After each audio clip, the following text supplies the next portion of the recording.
Singapore's old age support ratio nearly halved in the past decade as the population aged.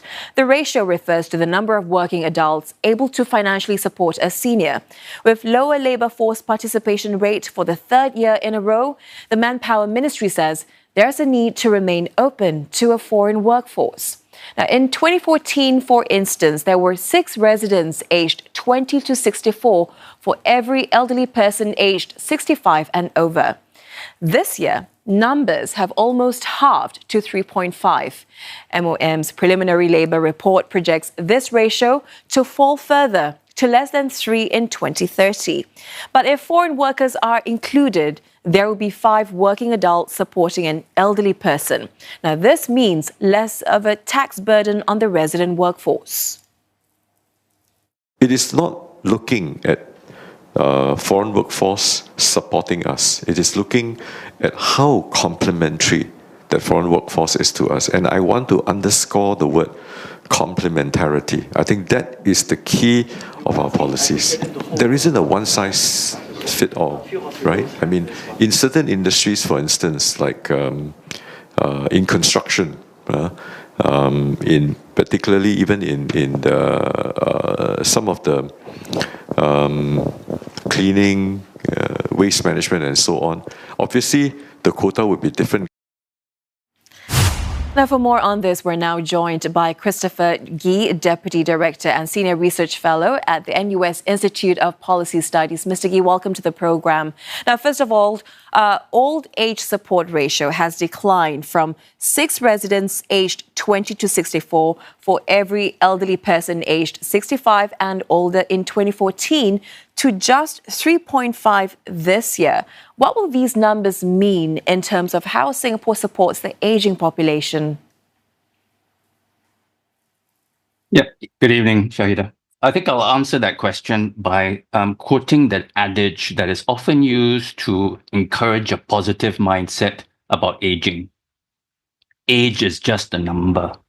And we have to remind ourselves that the old age support ratio, these numbers that you've been quoting, is also just a number and assumes, importantly, that all persons aged 65 and older require support, having the tongkat and walking around, right? And it will be those that are aged 20 to 64 that have to support them. But that idea ignores the prospect of longevity dividends. It does not account for the fact that successive generations of Singaporeans are healthier and better educated than the preceding generations. And just because you've gone past the age of 64, 65 and above, does not mean that you automatically need to be supported. But instead, you might still be economically and socially productive. And so you can imagine a society that is aging very quickly in chronological terms, but those chronologically older persons are still contributing to society or even economically. For example, caring for each other, even supporting each other. So it really radically changes this idea of the support ratio. Who is indeed supporting whom?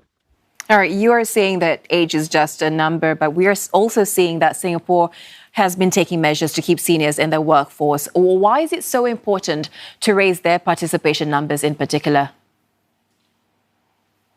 Yeah, so, if you're economically productive, seniors, older persons are still able to contribute, then there would be this larger pool of seniors who are able to continue to support themselves or even others. And this provides an offset to this declining old age support ratio that we're just talking about. Things like moving up the retirement and re-employment age, offering incentives to employers to hire older workers, but also ensuring older workers continue to remain healthy and have the relevant skills to remain employed.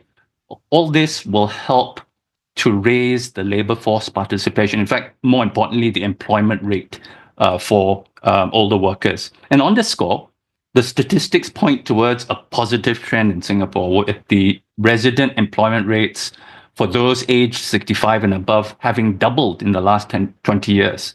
And it can still improve further, but we need to pay attention to the idea that workers of all ages, but especially older workers, need to have the relevant skill sets that are in demand by employers. Would our workplaces, Mr. Gee, become less competitive with fewer seniors participating in the workforce?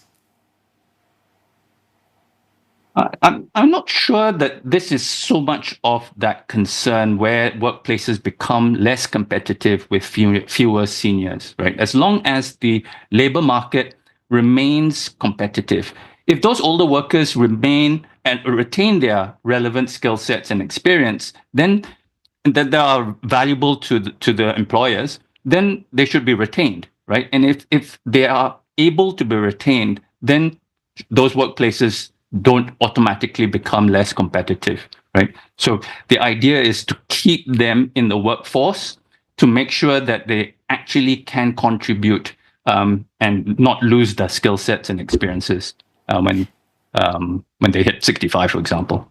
And meanwhile, immigration, that may help with the old age support ratio, but with the population growth on the decline worldwide, how sustainable will this be in the medium to long run? What does Singapore have to do to better attract skilled immigrants, Mr. Gee? Yeah. So immigration policy is one specific way that you can offset this old age support ratio. Right. The non-permanent resident foreigners in Singapore number 1.8 million people, the vast majority of whom are in the working age. So this provides the offset to the old age support ratio declining. If you include the non-permanent resident foreigners, the 1.8 million non-permanent resident foreigners in Singapore, then you'll see this ratio change quite a bit. Yeah. But immigration policy also has to be calibrated to allow for those immigrants that come in to, as the minister said just now, complement the resident population in terms of how they contribute both to the economy and perhaps for those that become permanent residents or even citizens in the future, how well they contribute to the society that is now home to them. And if Singapore is a good place to work, to play, that is to say, to live, then for all Singaporeans, as well as the foreigners living here, then there will be this natural attraction for people to come here, right, to migrate here, to work, live, and play. Moving forward, then, how can Singapore better grow our silver economy and create, these new opportunities for the older workforce to fill that gap? Yeah, this idea of a silver economy is one where the needs of a larger, older population prompts demand for certain goods and services. And these are indeed opportunities, not just for the older workforce, but workers of all ages. But if you can think about the older workers, well, they serve themselves, they serve each other. And we need to be open to such opportunities, have the institutions, the policies, and the norms that support this, right? We've already talked about these changes or increases in the retirement and re-employment age frameworks, but also thinking about retraining and reskilling that would allow older workers to fill these gaps and take advantage of these new silver economy opportunities. Yeah. All right. Better support and better infrastructure. Mr. Gee, thank you so much. Appreciate your insights. That was Christopher Gee, Deputy Director and Senior Research Fellow at the Institute of Policy Studies.